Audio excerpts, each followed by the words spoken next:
اس نے میرے تے ترس کھا کے سنی میری ساری آہوکاری. ہاللویا.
اور نہایت کی موت پر نام میں آپ سب کو سلام، آپ سب کو سلام۔ دوسری دفعہ یہ ہماری روایت بن چکی ہے کہ دوسری دفعہ کہنے پر سلام کا جواب آتا ہے، یہ ہمیں تبدیل کرنا ہے۔ سلام تو یہ کہتا ہے سلام کرنے میں پہل کرو، میں نے کی ہے لیکن دوسری ٹائم میں مجھے جواب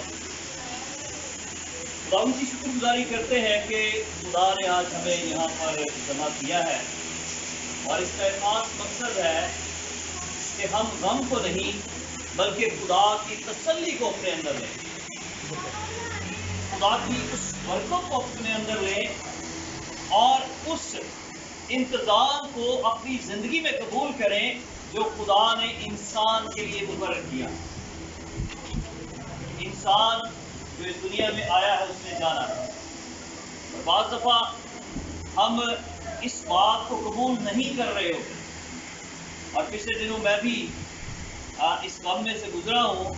میرے جوان بھتیجے کی ڈیتھ ہوئی ہے ایکسیڈنٹ کے وسیلے سے، یہ 4 جولائی کو اسی ماہ کی، آج 15 دن ہو گئے ہیں، اور میں بھی روحانی طور پر غم کے اندر بہت ڈاؤن چلا گیا، لیکن یہ جو کلام میں آج آپ کے ساتھ شیئر کرنے والا ہوں، اسی کلام نے مجھے تسلی دی، اور 12 تاریخ کو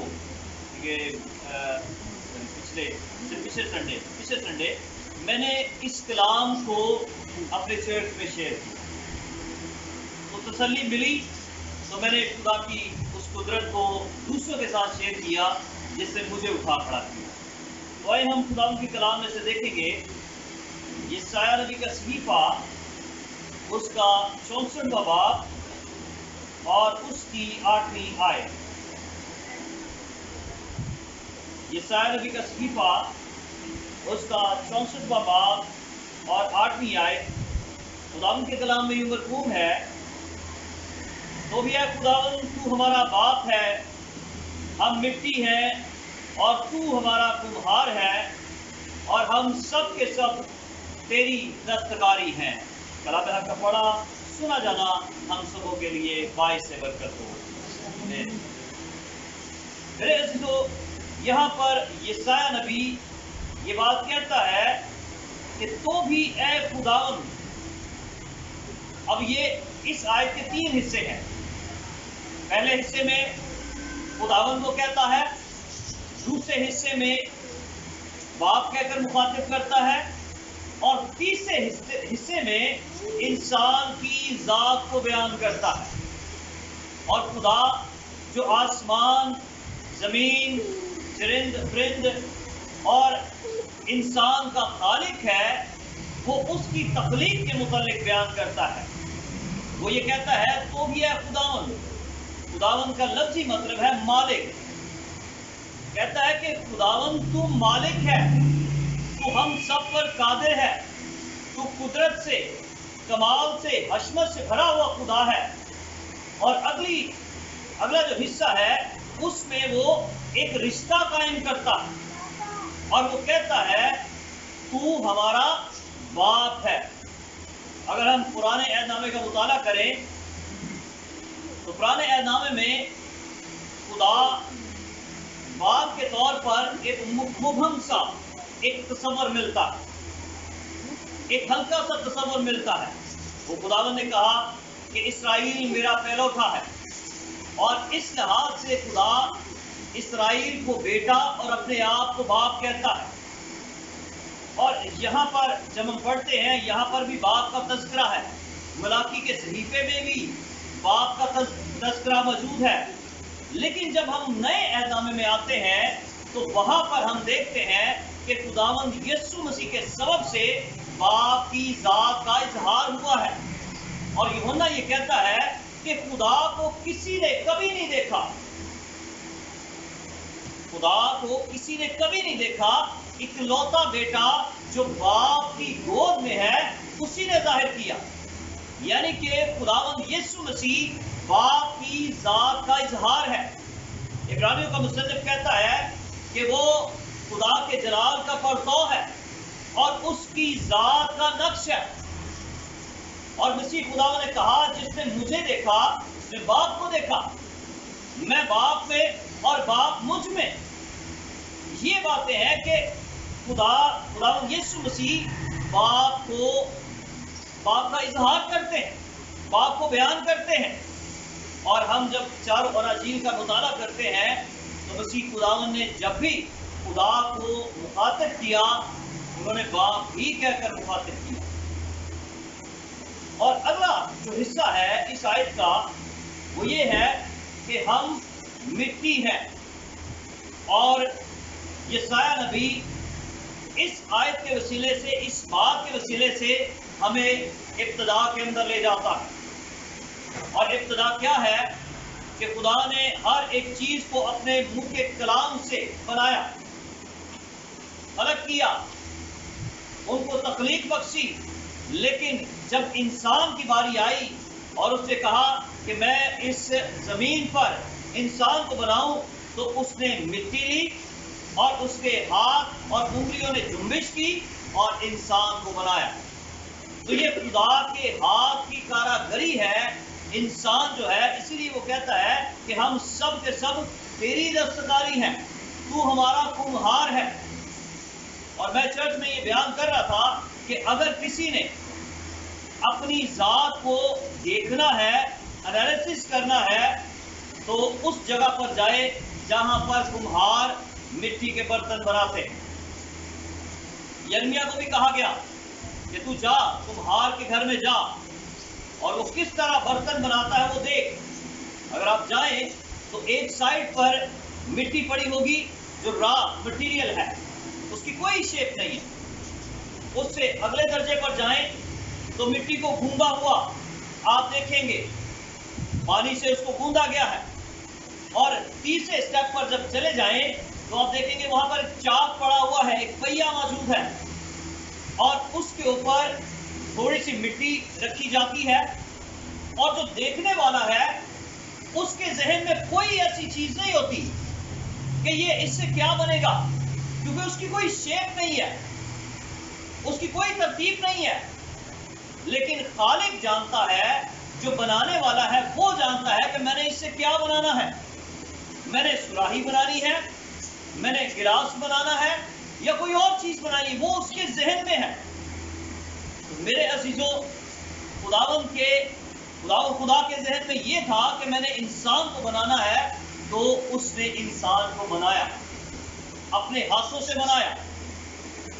لیکن جب ہم سب انسان ہیں، جب ہماری طبیعت کے خلاف کوئی چیز ہوتی ہے، کوئی بات ہو جاتی ہے، تو ہم اس کو قبول نہیں کرتے۔ خدا اگر خالق ہے اور ہم مٹی ہیں، تو وہ ہمارا کمہار ہے، تو پھر وہ جو چاہے مٹی کے ساتھ کر سکتا ہے، بنا بھی سکتا ہے، بگاڑ بھی سکتا ہے، اور جو چاہے اس کے ساتھ کر سکتا ہے۔ انسان کے لیے وقت یہ ہے کہ اس نے قبول کرنا ہے۔ انسان قبول نہیں کرتا۔ آئے ہم یسایہ ہی کا صحیفہ اس کا 45واں باب دیکھتے ہیں کہ یہاں پر انسانی فطرت کو بیان کیا گیا ہے اور افسوس کا بھی اظہار کیا گیا ہے۔ 45واں باب اور اس کی 9ویں آیت میں لکھا ہے، افسوس اس پر جو اپنے خالق سے جھگڑتا ہے۔ ٹھیکرا تو زمین کے ٹھیکروں میں سے ہے۔ یہ ٹھیکرا انسان کو کہا گیا ہے کہ انسان زمین کی خاک میں سے ہے، ٹھیکرا تو ٹھیکروں میں سے ہے۔ کیا مٹی کمہار سے کہے کہ تو کیا بناتا ہے؟ مٹی کے اندر اتنا اختیار نہیں ہے کہ وہ خالق سے کہے تو کیا بناتا ہے؟ خالق جو چاہے مٹی کے ساتھ کر سکتا ہے۔ اور پھر آگے لکھا ہے، کیا تیری دستکاری کہے اس کے تو ہاتھ نہیں۔ دستکاری ہم جو انسان ہیں، ہم خدا سے کچھ نہیں کہہ سکتے۔ میرے عزیزو، جب ہم غم میں جاتے ہیں، یہ بہت بڑی حقیقت ہے کہ غم انسان کو توڑتا ہے، ہم اس سے انکار نہیں کر سکتے۔ غم انسان کو توڑتا ہے۔ اگر کسی نے ایوب کی کتاب کا مطالعہ کیا ہے تو پہلے 2 ابواب پڑھ لیں، اس میں ہمیں ایوب ایک ایمان کے پہاڑ کی طرح معلوم ہوتا ہے۔ اس کا ایمان ہمیں ایک پہاڑ جیسا معلوم ہوتا ہے۔ وہ یہ کہتا ہے کہ ننگا میں اپنی ماں کے پیٹ سے آیا، ننگا ہی جاؤں گا، خداوند نے دیا، خداوند نے لے لیا، خداوند کا نام مبارک ہو۔ اور جب بیوی کہتی ہے کہ تو خدا کے نام پر تکبیر کر اور مر جا، تو وہ یہ کہتا ہے کہ تو نادان اور تو کسی بات کرتی ہے، کیا ہم خدا کے ہاتھ سے سکھ پائیں اور دکھ نہ پائیں؟ بہت خوبصورت بات ہے اور یہ حقیقت ہے۔ لیکن اگر ہم 30 باب کو پڑھ لیں تو جن کے پاس بائبل مقدس موجود ہے وہ نکال سکتے ہیں۔ ایوب کی کتاب اس کا 30 باب پہلی 2 آیات میں پڑھوں گا، اور اس میں ایوب جو خدا کا بہت ہی خوبصورت بندہ ہے، وہ بھی جب غم کی حالت میں جاتا ہے تو وہ کیا کہتا ہے اور چلا اٹھتا ہے۔ پہلی آیت میں لکھا ہے، اس کے بعد ایوب نے اپنا منہ کھول کر اپنے جنم دن پر لعنت کی۔ پہلے 2 باب میں ہم دیکھتے ہیں کہ وہ ایمان کے بہت بڑے لیول پہ ہے، لیکن 30 باب کے اندر وہ اس دن پر لعنت کر رہا ہے جس دن وہ پیدا ہوا ہے، اور وہ کہتا ہے، نابود ہو وہ دن جس میں میں پیدا ہوا، اور وہ رات بھی جس میں کہا گیا دیکھو بیٹا ہوا۔ یہ تھوڑا سا عجیب نظر آتا ہے، یہ منظر ہی تبدیل ہو جاتا ہے، لیکن میں آپ کو یہ بتانا چاہتا ہوں یہ انسانی فطرت ہے. غم ہمیں توڑتا ہے, ہم غم میں چلے جاتے ہیں. اور میرے گھر میں یا یہاں پر جب یہ سارا واقعہ ہوا ہے شکیل بھائی کا, تو بہت سے لوگوں نے یہ کہا ہوگا کہ کاش تو نہ جاتا, میں چلا جاتا. باری تو میری تھی, تو نے چلے جانا تھا. میرے گھر میں بھی یہ باتیں ہوئی ہیں, کیونکہ ہم شدید غم کی حالت میں چلے جاتے ہیں اور اس کو قبول نہیں کرتے. لیکن میرے عزیزو, خدا چونکہ خالق ہے, مالک ہے, وہ سب کچھ کرنے پر قادر ہے. ایک مثال سے وضاحت کروں گا. ایک خادم تھے خدا کے بہت اچھے, وہ ایک گاؤں میں خدمت کرتے تھے, اور وہاں پر کچھ نوجوان تھے. وہ ہمیشہ قاضی صاحب کو تنگ کیا کرتے تھے سوال و جواب کر کے, اور ایسے سوال کرتے, اور ان کا یہ موٹیو ہوتا تھا کہ اب قاضی صاحب کو پھنسانا ہے اور ان کو جھوٹا ثابت کرنا ہے کہ ان کو کچھ علم نہیں ہے, ان کو کچھ نہیں آتا. لیکن خدا کے فضل سے وہ جب بھی سوال کرتے تو وہ ان کا صحیح جواب دیتے. تو ایک دن نوجوان کھڑے تھے اور قاضی صاحب سامنے سے آ رہے تھے. تو قاضی صاحب نے جب دیکھا کہ نوجوان کھڑے ہیں تو انہوں نے دعا کرنا شروع کر دی, خداوند آج پھر یہ مجھ سے سوال کریں گے تو اپنی حکمت دینا تاکہ میں ان کا جواب دے سکوں. اور نوجوانوں نے یہ ارادہ کر لیا کہ آج قاضی صاحب کو نہیں چھوڑنا. انہوں نے پلان کیا, ایک تتلی لی اور یہ پلان بنا لیا کہ ہم قاضی صاحب کے سامنے مٹھی کو بند رکھیں گے, اس کے اندر تتلی ہوگی. ہم ان سے کہیں گے کہ آپ بتائیں یہ زندہ ہے یا مردہ ہے. تو اگر یہ کہیں گے کہ زندہ ہے تو ہاتھ کے اندر اس کو مار دوں گا, اور پھر مٹھی کھولوں گا کہ یہ آپ نے غلط جواب دیا, یہ تو مردہ ہے. اور اگر وہ کہیں گے کہ مردہ ہے تو میں ان کے سامنے ہی مٹھی کھولوں گا اور وہ اڑ جائے گی. تو جب آمنا سامنا ہوتا ہے, سوال ہوتا ہے قاضی صاحب بتائیں یہ میرے ہاتھ میں تتلی ہے, یہ زندہ ہے یا مردہ ہے. تو خدا کا خادم خدا کی حکمت سے یہ جواب دیتا ہے کہ تتلی زندہ ہے یا مردہ ہے, یہ تیرے ہاتھ میں ہے. تو اسے زندہ رکھے تو یہ زندہ رہے گی, اگر مار دے تو یہ مر جائے گی. تو وہ جو نوجوان تھے بڑے پریشان ہو گئے, ان کے پاس کوئی ایسی بات نہیں کی. اور یہ ایک بہت بڑی حقیقت ہے, مسلمہ حقیقت ہے کہ ہم خداوند کے ہاتھ میں ہیں. کیونکہ ہم مٹی ہیں, ہمارا کمہار ہے, اور ہم جب اس کے ہاتھ میں ہیں تو ہمارے ساتھ جو بھی مرضی چاہے کر سکتا ہے, اس کے اختیار کے اندر ہے. اور خدا کی محبت کو دیکھیں کہ خدا ہم سے محبت کرتا ہے, اور کلام یہ کہتا ہے کہ وہ ایسے وسائل نکالتا ہے کہ جلا وطن اس کے ہاتھ سے نکالا ہوا نہ رہے. ہم سارے مسافر ہیں, پردیسی ہیں, وہ ایسے وسائل نکالتا ہے, ایسے طریقہ کار نکالتا ہے کہ جو یہاں پر آیا ہے اس نے جانا ہی ہے. ہم پردیسی ہیں, ہم مسافر ہیں, اور ہم نے اصل وطن کے اندر جانا ہے. میرے عزیزوں, دنیا میں 3 قسم کے لوگ ہیں جو اپنی زندگی بسر کرتے ہیں. پہلی قسم کے لوگ ہیں جو اپنی زندگی کو ویسٹ کرتے ہیں, ضائع کرتے ہیں, کبھی ادھر کبھی ادھر. کوئی گول نہیں ہے, کوئی پلانز نہیں ہے, کوئی ایسی چیز نہیں ہے, اور وہ ضائع کرتے ہیں. ہمیں بہت سے لوگ مل جائیں گے, وہ لائف کو ویسٹ کرتے ہیں. جو دوسری قسم کے لوگ ہیں وہ سپینڈ کرتے ہیں, وہ زندگی گزارتے ہیں کہ بس آئے ہیں, جو ذمہ داریاں ہیں وہ پوری کرنی ہے, اور ان میں خدا کا کردار, خدا کا رول بالکل نہیں ہے, خدا کی ذات نہیں ہے, اور وہ لائف کو سپینڈ کر رہے ہیں.